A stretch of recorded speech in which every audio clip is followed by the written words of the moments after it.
G'day. How are we all? Coming to you live from my conservatory once again. As I said, I've moved my bed out here so I can enjoy the wonderful surrounds of nature this summer. It does me no end of good to be outside but inside at the same time, looking at the rain as it comes down on my conservatory roof and looking at the trees shake in the wind, and also, of course, nice sunny twilight evenings. I sit out here and enjoy the warmth. During the last few weeks, though, it's been so hot on Ireland. It's been too hot to sit in my conservatory during the day, so it's been early mornings and evenings only. But the last couple of days it started raining again, so I can sit in it, and it's the nicest spot. So here we all are. It's Sunday, and I thought, why not delve back into a bit of Dickens? So I'm going to read some Great Expectations for you. I started out, about 3 years ago now, reading chapters of Great Expectations.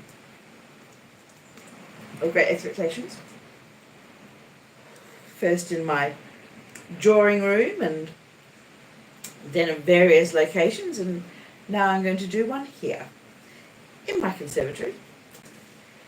So, Great Expectations, chapter 32 by Charles Dickens, that great social reformer of the Victorian era.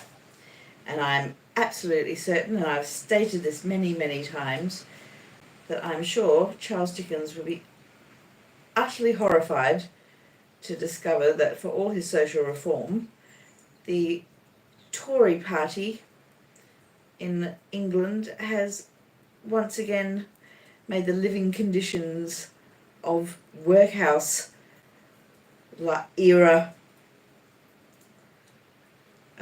livability in England right now. People survive on food banks from charitable organisations, much like, church workhouses and local things had to support the poor in the Victorian era, while of course the English monarchy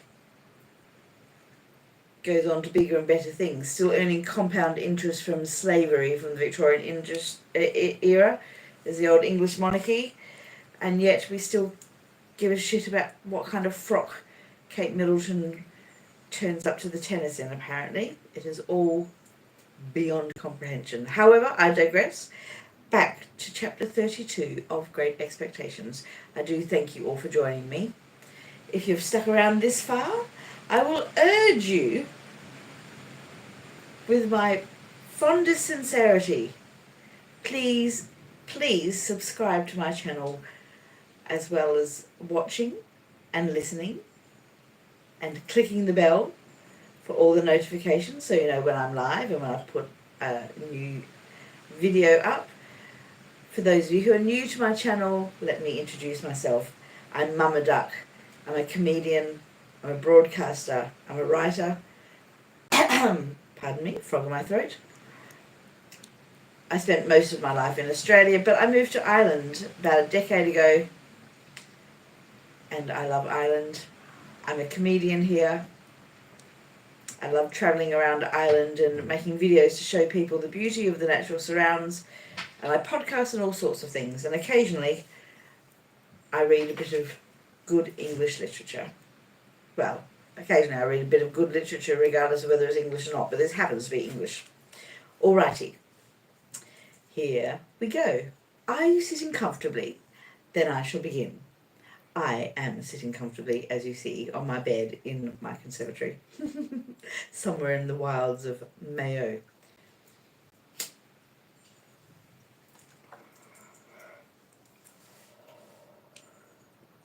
One day, when I was busy with my books and missed a pocket, I received a note by the post, the mere outside of which threw me into a great flutter, For, though I had never seen the handwriting in which it was addressed, I divined whose hand it was. It had no set beginning, as Dear Mr. Pip, or Dear Pip, or Dear Sir, or Dear anything, but ran thus: I am come to London the day after tomorrow by the midday coach. I believe it was settled you should meet me. At all events, Miss Havisham has that impression, and I write in obedience to it. She sends you her regard. Yours, Estella. If there had been time, I should probably have ordered several suits of clothes for this occasion, but as there was not, I was fain to be content with those I had. My appetite vanished instantly, and I knew no peace or rest until the day arrived. Not that its arrival brought me either, for then I was worse than ever, and began haunting the coach office in Wood Street, Cheapside, before the coach had left the Blue Boar in our town. For all that I knew this perfectly well, I still felt as if it were not safe to let the coach office be out of my sight longer than 5 minutes at a time, and in this condition of unreason I had performed the first half hour of a watch of 4 or 5 hours, when Wemmick ran against me. "Hello, Mr. Pip," said he. "How do you do? I should hardly have thought this was your beat." I explained that I was waiting to meet somebody who was coming up by coach, and I inquired after the castle and the aged. "Both flourishing, thank you," said Wemmick, "and particularly the aged. He's in wonderful feather. He'll be 82 next birthday. I have a notion of firing 82 times, if the neighbourhood shouldn't complain, and that cannon of mine should prove equal to the pressure. However, this is not London talk. Where do you think I am going to?" "To the office," said I, for he was tending in that direction. "Next thing to it," returned Wemmick. "I'm going to Newgate.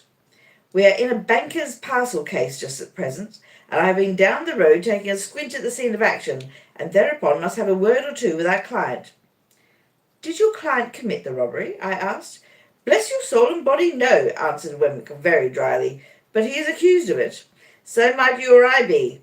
Either of us might be accused of it, you know." "Only neither of us is," I remarked. "Yah," said Wemmick, touching me on the breast with his forefinger. "You're a deep one, Mr. Pip. Would you like to have a look at Newgate? Have you time to spare?" I had so much time to spare that the proposal came as a relief, notwithstanding its irreconcilability with my latent desire to keep my eye on the coach office. Muttering that I would make the inquiry whether I had time to walk with him, I went into the office and ascertained from the clerk with the nicest precision, and much to the trying of his temper, the earliest moment at which the coach could be expected, which I knew beforehand quite as well as he. I then rejoined Mr. Wemmick, and affecting to consult my watch and to be surprised by the information I had received, accepted his offer. We were at Newgate in a few minutes, and we passed through the lodge where some fetters were hanging up on the bare walls among the prison rules into the interior of the jail. At that time, jails were much neglected, and the period of exaggerated reaction consequent on all public wrongdoing, and which is always its heaviest and longest punishment, was still far off. So felons were not lodged and fed better than soldiers, to say nothing of paupers, and seldom set fire to their prisons with the excusable object of improving the flavour of their soup. It was visiting time when Wemmick took me in, and a potman was going his rounds with beer, and the prisoners, behind bars and yards, were buying beer and talking to friends, and a frowsy, ugly, disorderly, depressing scene it was. It struck me that Wemmick walked among the prisoners much as a gardener might walk about among his plants. This was first put into my head by his seeing a shoot that had come up in the night and saying, "What, Captain Tom, are you there? Ah, indeed." And also, "Is that Black Bill behind the cistern? Why, I didn't look for you these 2 months. How do you find yourself?" Equally in his stopping at the bars and attending to anxious whispers, always singly, Wemmick, with his post office in an immovable state, looked at them while in conference, as if he was taking particular notice of the advance I had made since last observed towards coming out in full blow at their trial. He was highly popular, and I found that he took the familiar department of Mr. Jaggers's business, though something of the state of Mr. Jaggers's hung about him too, forbidding approach beyond certain limits. His personal recognition of each successive client was comprised in a nod, and his settling his hat a little easier on his head with both hands, and then tightening the post office and putting his hands in his pockets. In one or two instances there was a difficulty respecting the raising of fees, and Mr. Wemmick, backing as far as possible from the insufficient money produced, said, "It's no use, my boy. I'm only a subordinate. I can't take it. Don't go on them that way with a subordinate. If you are unable to make up your quantum, my boy, you had better address yourself to a principal. There are plenty of principals in the profession, you know, and what is not worth the while of one may be worth the while of another. That's my recommendation to you, speaking as a subordinate. Don't try on useless measures. Why should you? Now who's next?" Thus we walked through Wemmick's greenhouse until he turned to me and said, "Notice the man I shall shake hands with." I should have done so without the preparation, as he had shaken hands with no one yet. Almost as soon as he had spoken, a portly, upright man, whom I can see now as I write, in a well-worn, olive-coloured frock-coat, with a peculiar pallor overspreading the red of his complexion, and eyes that went wandering about when he tried to fix them, came up to a corner of the bars and put his hand to his hat, which had a greasy and fatty surface like cold broth, with a half-serious and half-jocose military salute. "Colonel, to you," said Wemmick. "How are you, Colonel?" "All right, Mr. Wemmick." Everything was done that could be done, but the evidence was too strong for us, Colonel. "Yes, it was too strong, sir, but I don't care." No, said Wemmick coolly. "You don't care." Then turning to me, "Served His Majesty, this man. Was a soldier in his line and bought his discharge." I said, "Indeed?" And the man's eyes looked at me, and then looked over my head, and then looked all round me, and then he drew his hand across his lips and laughed. "I think I shall be out of this on Monday, sir," he said to Wemmick. "Perhaps," returned my friend, "but there's no knowing." "I am glad to have the chance of bidding you good-bye, Mr. Wemmick," said the man, stretching out his hand between two bars. "Thank ye," said Wemmick, shaking hands with him. "Same to you, Colonel." "If what I had upon me when taken had been real, Mr. Wemmick," said the man, unwilling to let his hand go, "I should have asked the favour of your wearing another ring, in acknowledgment of your attentions." "I'll accept the will for the deed," said Wemmick. "By the by, you are quite a pigeon fancier." The man looked up at the sky. "I am told you had a remarkable breed of tumblers. Could you commission any friend of yours to bring me a pair, if you've no further use for 'em?" "It shall be done, sir." "All right," said Wemmick. "They shall be taken care of. Good afternoon, Colonel." "Goodbye." They shook hands again, and as we walked away, Wemmick said to me, "A coiner, a very good workman. The recorder's report is made today, and he's sure to be executed on Monday. Still, you see, as far as it goes, a pair of pigeons are portable property all the same." With that he looked back and nodded at his dead plant, and then cast his eyes about him and walking out of the yard, as if he was considering what other pot would best go in its place. As we came out of the prison through the lodge, I found that the great importance of my guardian was appreciated by the turnkeys, no less than by those whom they held in charge. "Well, Mr. Wemmick," said the turnkey, who kept us between the two studded and spiked lodge gates, and who carefully locked one before he unlocked the other, "what's Mr. Jaggers going to do with that waterside murder? Is he going to make a manslaughter, or what is he going to make of it?" "Why don't you ask him?" returned Wemmick. "Oh, yes, I dare say," said the turnkey. "Now that's the way with them here, Mr. Pip," remarked Wemmick, turning to me with his post office elongated. "They don't mind what they ask of me, the subordinate, but you'll never catch 'em asking any questions of my principal."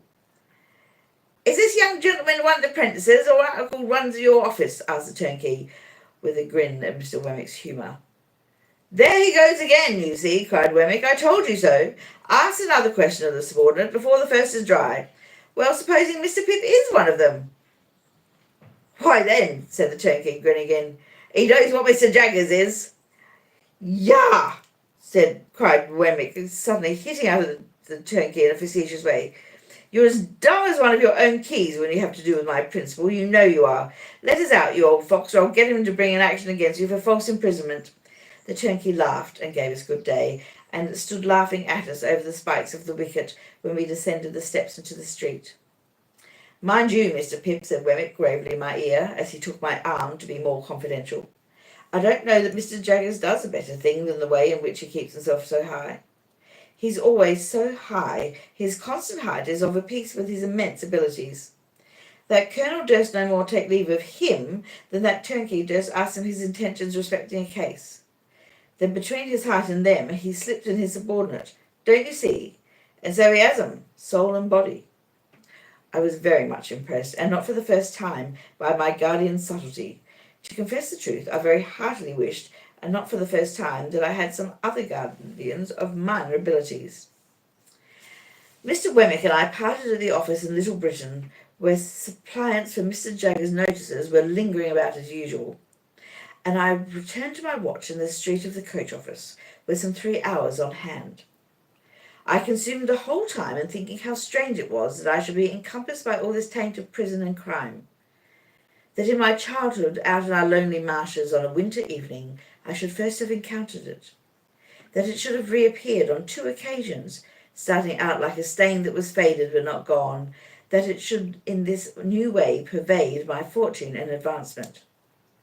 While my mind was thus engaged, I thought of the beautiful young Estella, proud and refined, coming towards me, and I thought with absolute abhorrence of the contrast between the jail and her. I wished that Wemmick had not met me, or that I had not yielded to him and gone with him, so that all the days in the year on this day I might not have had nougat in my breath and on my clothes. I beat the prison dust off my feet as I sauntered to and fro, and I shook it out of my dress, and I exhaled its air from my lungs. So contaminated did I feel, remembering who was coming, that the coach came quickly after all, and I was not yet free from the soiling consciousness of Mr. Wemmick's conservatory, when I saw her face at the coach window and her hand waving to me. What was the nameless shadow which again in that one instant had passed? And that was chapter 32 of Great Expectations. What are the chances that it should talk about greenhouses and conservatories? And I had just ran, it's the one I'd got up to, but I hadn't looked ahead. And I chose to do it in my conservatory. There you go.